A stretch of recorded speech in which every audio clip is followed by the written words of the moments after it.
There you go. Ada Bersama- Mas Angga. Si merangkir di sini bukan dong. Angga Alia. Oh saudara. Gue mau nyanyi apa di sini? Kan ini yang FYP-nya Detik Finance nggak tahu ya? Enggak, Yang aku dari nggak TikTok main Wah Detik nggak follow, Finance. nggak follow Detik Finance. Ayo follow dulu Jadi ada sekarang. kru-kru Kalau Detik nggak Finance gua yang nggak mau mirip ngomong. sama artis-artis. Kalau nggak gue nggak ngomong nih. Follow dulu. Orang yang nggak main TikTok juga ini gue. Ada di IG gue. Iya. Aku nanti kepo abis ini juga ya. Mas Angga akan menjelaskan Betul.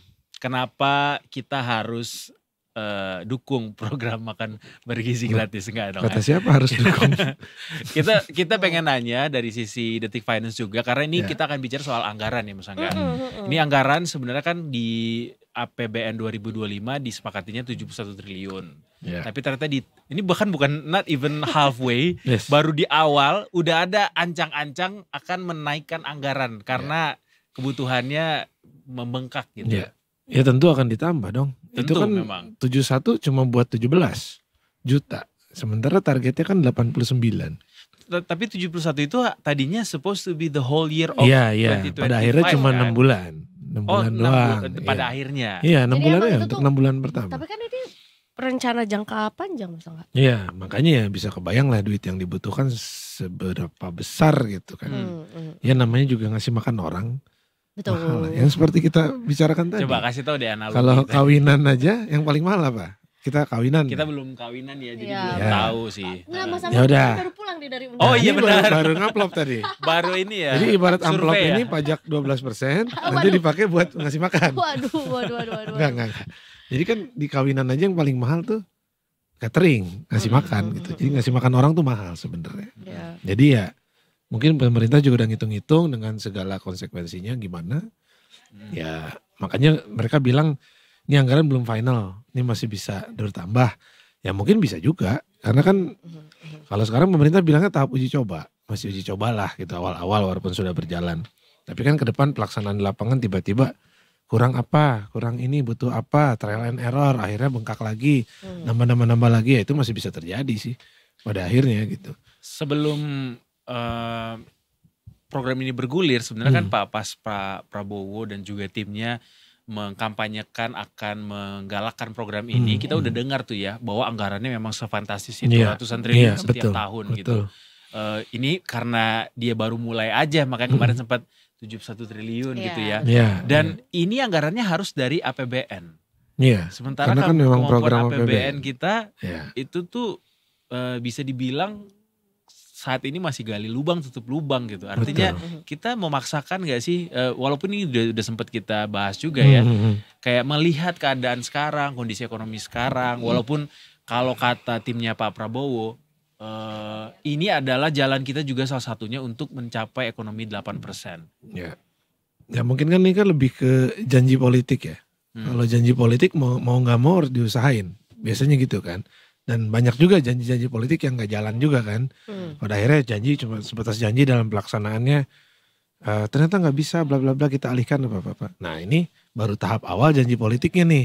Kita ke depannya juga kita lihat sekuat apa dia, apakah akan benar setahun penuh Ya. ataukah nanti gimana gitu kan. Kalau ini satu hal yang jalan beriringan antara janji politik dan anggaran gitu. Ya. Tapi di tengah jalan bisa juga mereka akhirnya nggak sepakat dan harus mengorbankan salah satu. Apakah lanjut anggaran tetap bengkak atau mungkin tetap lanjut tapi dikurangi penerimanya atau dibatalkan dengan program lain, ya kita nggak tahu tuh. Tapi setidaknya Kayaknya nggak mungkin dibatalin ya programnya. ya belum tentu juga. Oh, belum tentu. Ya kita lihat aja selama ini, kita bukan jelek-jelekin pemerintah ya, tapi Iya. selama ini janji politik yang terpenuhi sama yang nggak terpenuhi lebih banyak yang nggak terpenuhi loh. Yang kampanye aja banyak ngomong, pas ada ujung-ujungnya berubah, minimal berubah jalan dulu, tapi setelah di perjalanan ternyata harus kita revisi, bla bla bla dan lain-lain gitu. Karena kalau ngelihat anggaran yang bengkak ya memang bengkak sih pada akhirnya. Karena Ya itu tadi secara penerimaan juga kita belum tentu Iya. juga gitu. Dan tentunya juga pengeluaran. Ya maksudnya anggaran kita juga bukan hanya satu program ini aja gitu Iya kan ya banyak. sebetulnya. Ya. Apalagi kan Pak Prabowo katanya mau naikin gaji guru juga Iya. kan. Mau swasembada pangan gitu kan gak murah Gaji semua. host enggak kak? Gaji dosen Oh, tadi gue gaji beli. dosen. Gaji host mah ya kita amin aja ya. Amin ya Pak ya.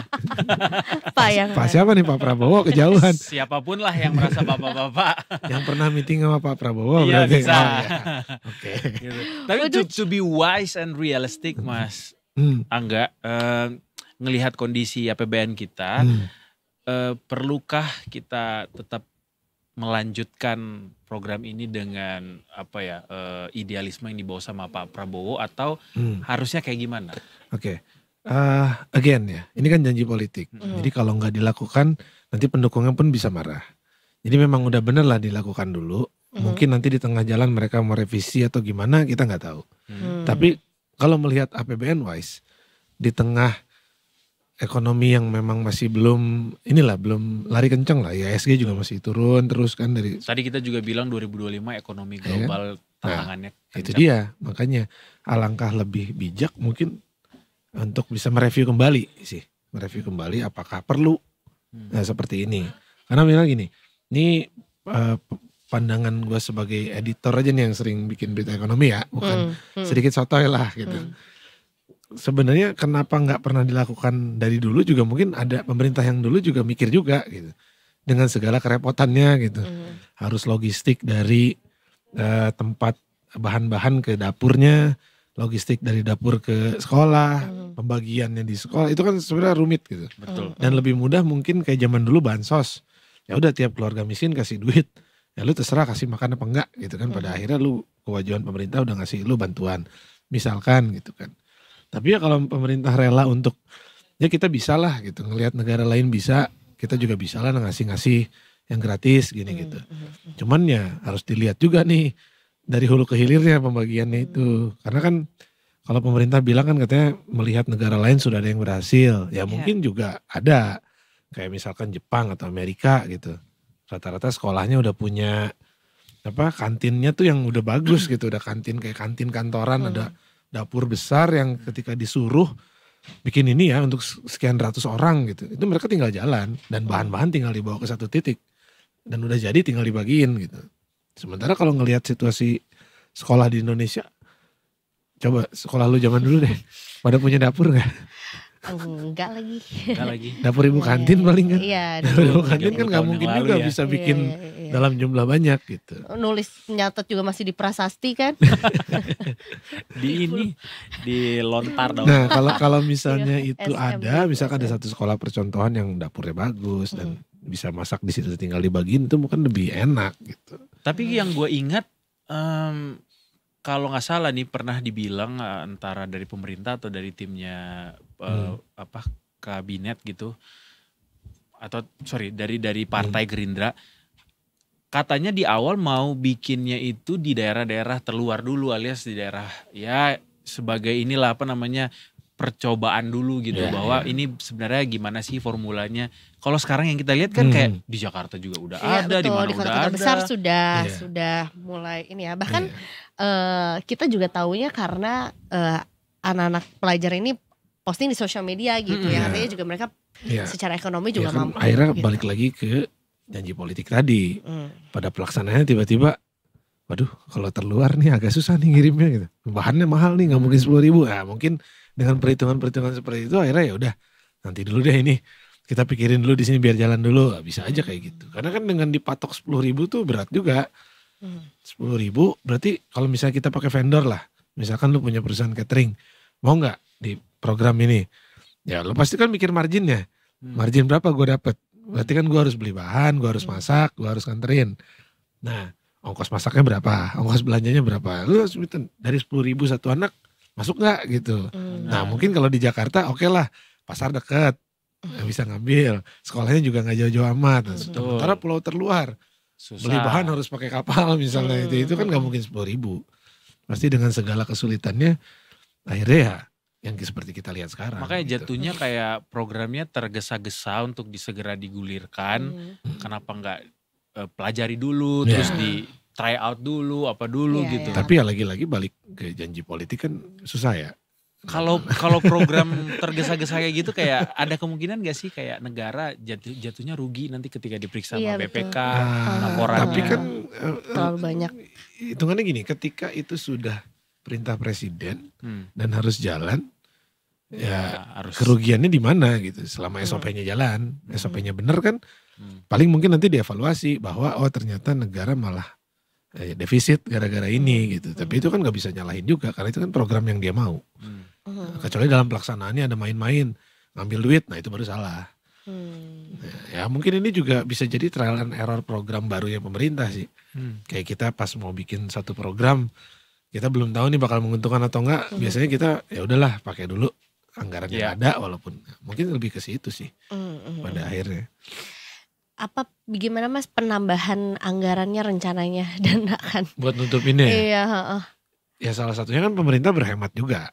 Banyak tuh, Oh. yang kementerian-kementerian tuh kan ada beberapa yang dipangkas juga. Hmm. Nah, sementara target pajak kan mau dinaikin. Nah, kemarin tuh harusnya kalau 12% berlaku, ya itu bisa buat nambal. Tapi kan diprotes kan. tambahan berapa triliun harusnya negara Iya, masuk tuh, itu bisa 80 something. nambah lah, udah 1% gitu. Cuman kan pada akhirnya cuma buat barang mewah. impact dari kenaikannya itu bisa diterima nggak buat masyarakat? Karena kan mungkin sebagian masyarakat mau aja nih terima 12%, ya udahlah gitu, gue masih sanggup. Tapi sisanya kan imbasnya kerasa gitu. Jadi apakah masyarakat ini rela dinaikkan pajaknya demi membayarkan makan gratis gitu kan? Kan istilahnya jadi kayak anak gue makan gratis tapi bapaknya yang bayar pajak lebih gede gitu kan. Jadi sama-sama aja gitu. Nah itu impact seperti itunya apakah sudah siap pemerintah dengan itu atau enggak gitu. Ya paling kalau bisa sih selain berhemat dan naikin pajak ya paling nambah utang. Utang lagi. Kalau Baik. mau. Tapi kan se- utang untuk makan kan kayak, kalau nggak tahu sih ya, kalau ini analogi sederhana deh. Gue mau ngasih makan anak Termasuk gue harus produktif ngutang kah gitu. gitu ya? Iya. Tapi kan itu anaknya adalah investasi. Betul sih. Iya sih. Tapi kan Bangsa. Besar Iya. risikonya tapi. tapi analoginya ketika gue minjem duitnya buat buka toko, nanti dari hasil toko gue kasih makan nih anak. Kan mendingan kayak gitu daripada gue minjem Benar terus benar. lari ke benar. anak gitu. Duitnya nggak muter dulu. Lebih muter tuh duitnya. Iya, duit muter, utangnya lunas, anak juga kenyang. Daripada cuma ngutang terus buat ngasih makan dia doang gitu. Kita bakal kejebak di utang-utang baru lagi ke depannya. Gitu. Bahkan katanya kebutuhan anggaran tambahan ini bisa sampai 200-an Iya, triliun sampai gitu. 200-an katanya. Untuk 89 juta. Ya lu bayangin 89 juta Setiap hari anak selama setiap setahun. hari kayak kawinan tiap hari Iya, iya. seluruh Indonesia. Duit Iya, cateringnya iya. berapa? Traktiran ulang tahun bener kan? Traktiran ulang Iya. tahun tapi tiap hari. Lu bayangin juga. tiap hari gitu loh. Itu jadi mind blowing juga pada akhirnya. Iya. Iya juga ya. Tapi ya kalau pemerintah komit ya silakan gitu. Pasti mereka punya hitung-hitungannya gitu dengan tahun pertama segini, mungkin per bulan segini, per tahun berapa. Ya Tapi belum silakan ada ya aja. dari Kementerian Keuangan kayak kita kan coba ambil opsi dari pos ini misalnya atau menghemat dari sini. Belum. Karena kan Belum ada sebenarnya nggak spesifik gitu kalau Kementerian Keuangan kan. Yang penting tiap kementerian minta berapa nanti gue usahain kasih berapa. Nggak spesifik pada satu itu. Kak, kenapa Kak? Ada yang nyanyi? So unprofessional. Iya iya. Jadi kita kayaknya ada yang sadap dari Garus sekarang. Jadi gitu. Kalau misalnya nanti ini akan terus lanjut, kemungkinan akan ada pos-pos yang dihemat atau mungkin utang yang diambil. Atau bahkan merogoh kocek pribadi. Ya, Is kan it katanya possible? ada Pribadi? juga tuh dari Pribadi Pak Prabowo Oh. sendiri. Tapi kan alasannya karena ini masih uji coba. Jadi Ah. mungkin karena anggaran terbatas, Pak Prabowo pengen ini dapat juga nih wilayah ini, akhirnya udah dari duit saya aja dulu gitu. Ya mungkin sah-sah aja sih selama itu masih uji coba. Tapi nanti kalau udah pelaksanaannya kan dipantau sama BPK, ya harusnya harus pakai APBN sih. Gitu. Tapi harusnya ini masih akan jalan terus ya. Ya, dan sekuat apa koceknya Prabowo untuk terus-terusan memberi makan dari kantong pribadi gitu kan? Jangan-jangan mahal itu banget. juga alasan pemerintah tuh getol banget untuk ayo Apple investasi nggak sini. Kalau nggak lo nggak bisa jualan gitu. Kayak gue nggak pernah melihat pemerintah Agresif. stubborn itu gitu loh. Iya. Untuk Ya, mungkin tidak. aja. Iya. Tapi itu mungkin lebih ke target ekonomi 8%. Betul. Karena kan 5% itu sebenarnya yang pernah kita bahas dulu. 5% itu ya by default aja. Rakyat Indonesia jajan, belanja, saling makan. belanja, kerja, didiemin aja gitu bisa sampai 4 sekian dan 5. Dan lo kalau pengen 6 harus ada investasi. Pengen 7 more investasi. 8 ya berarti kita udah ekspor dan lain-lain itu udah. Makanya kan hilirisasi itu penting. Biar kita bisa ekspor lebih banyak. Terus nanti ada investasi masuk. Misal kayak Apple. Apple masuk kan bawa duit. Naruh duit. Duit itu dipakai ada orang kerja. Makin banyak duit yang berputar. Nah jadi dari 5% yang hasilnya mungkin perputaran cuma segini. Tambah duit dari situ perputaran jadi segini. Nah nambah ekspor. Ada duit masuk perputaran jadi segini. Nah ini yang makanya jadi 5, 6, 7, 8 gitu. Lebih ke situ sih. Ya mungkin aja dengan 8 nanti APBN-nya jadi lebih sehat buat nambahin makan gratis jadi lebih mudah gitu bisa juga. Ada hilirnya ke situ ya. Ya ujung-ujungnya ke situ. Walaupun sebetulnya yang jalannya sih makan begitu gratisnya dulu aja. Itu yang bikin berat sih sebenarnya. Ya. Tapi Lain-lain yang dulu. bikin masyarakat deg-degan sekarang justru adalah ini kalau memang nanti akan bertambah anggarannya bengkak gitu. Mau diambil dari pos mana gitu. Ya katakanlah utang ya tetap masyarakat lagi sih bebannya. Dan ujung-ujungnya ke pajak juga anyway. Ya kan katanya mau ada teks amnesti jilid 3. Oh itu salah satu Mau ada ya. lagi. Iya betul. Padahal dulu kan katanya cuma mau sekali doang teks amnesti. Betul. Kalau misalnya ntar berkali-kali ya udah mangkrak aja dulu. Iya kalau teks amnesti Ampun banget revised. Kalau kayak gitu mendingan ya udah gue nakal aja dulu. Berkali-kali Ntar juga ya. diampunin gitu. jatuhnya ngemis sih ke orang kaya. Ya, gitu. iya mungkin karena butuh uang mungkin. Ini ada informasi juga bahwa sebetulnya kita akan menggait tetangga-tetangga seperti Jepang untuk membantu program ini gitu. Sebenarnya kalimatnya adalah akan ada bentuk kerjasama. Nah, apa yang akan mereka bantu bentuknya? Terus pasti dong mereka juga minta sesuatu dari Apakah kita. itu utang atau apa? Kalau bantuan-bantuan gini kan kita lihatnya kayak diplomasi ekonomi gitu sebenarnya kan. Gue bantuin lo di sini. Nah, tapi pasti ada maunya nanti di belakang. Jangan lupa ya kan udah gue bantuin. Nah, itu di belakang kita belum tahu nih mereka pengen apa. Ya biasanya yang standar kan kayak masukin produk lah. Masukin produk apa, jual apa gitu. Jadi bantuan yang mereka berikan kan mungkin lebih ke pelatihan. Karena mereka udah pernah melakukan, udah tahu. Jadi mungkin unit-unit yang terlibat di sana bisa dikasih pelatihan. Gimana sih caranya biar efektif, gimana sih biar berhemat, gimana logistiknya, gimana masaknya. Mungkin yang gitu-gitu sih. Tapi ya eventually pada akhirnya Jepang juga gak gratis kan ngasih gituan. Betul. Pasti ada misi juga lah dia. Apakah dia mau buka. There's no such freelance ya. Betul. Udah pasti lah. Pasti ada kepentingan. Sama kayak hibah lah. Kita hibah ngasih vaksin kan. Contoh ya. Kita ngasih vaksin nih dari Bio Farma gitu ke negara lain. Tapi ujung-ujungnya di belakang ya tolonglah kita mau jualan Indomie gitu. Misalnya kita mau buka pabrik Indomie di sana misalkan kayak gitu. Sebut merek boleh gak sih? Udah terlanjur. Itu salah satu kebodohan yang kita terima sih di sini untuk sejauh ini ya. Ya gitulah maksudnya paham lah. Tapi gokil gitu. Jepang ngajarin kita mulai dari bikin kereta sampai gimana caranya ngasih orang makan ya di sekolah. Nyuapin orang makan. Iya, itu dilatih juga sama mereka. Sampai cara bikin komik loh. Komikus kita tuh rata-rata kiblatnya ke sana. Kiblatnya tuh ke manga. Di usia yang hampir 80 tahun ini kita masih belajar itu loh sama mereka. Iya, betul. Ya kan memang datang dari abad 21. Doraemon. Masih kita tunggu sampai tahun 2100 nanti ya. Emang negara kalau mau maju harus dinuklir dulu 2 kali. Wow, ouch. Dark sekali, itu dark sekali. Kita bye dulu deh kalau kita sama Mas Angga sebelum makan semakin gelap nanti jokesnya kita ya. Yang pasti makan siang gratis ini programnya masih jalan terus. Kalau soal anggaran bertambah ya masih akan dicari tahu di mana pos-pos yang akan bisa dimaksimalkan. Yang pasti siap-siap aja Detikers, mungkin kantong kalian yang akan diperas lebih banyak lewat pajak. Kalau kalian orang kaya mungkin bisa lewat tax amnesty atau mungkin nanti ada pajak-pajak lainnya. We never know. Apakah kita sekarang mogok makan? Oh jangan dong. Lapar ya? Jangan dong, lapar. Mau makannya malam aja, intermittent. Oh iya. Ih cocok banget sama program yang di ini sama Kak Edo. Guys kita balik lagi abis ini ya.